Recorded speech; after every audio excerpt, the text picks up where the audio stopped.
কি বলে, রাজপ্রাসাদের মানুষটাও মরে যাবে, কুড়ে ঘরের মানুষটাও মরে যাবে, সুখের খাবার যার মুখে সেও মরে যাবে, ভিক্ষার থালা যার হাতে সেও মরে যাবে, যাবে না?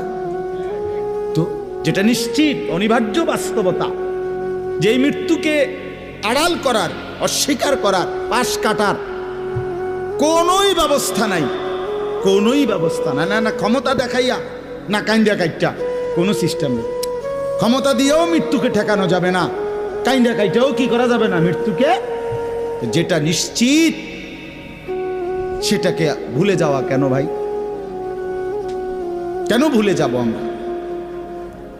আল্লাহর নবী সাল্লাল্লাহু আলাইহি ওয়াসাল্লামের যেই হাদিস আমি পড়ছি, এটাই নবীজি বলছেন, আকসিরু যিকরা হাদিমিল লাজ্জাত, আমার উম্মত প্রতিদিন বেশি বেশি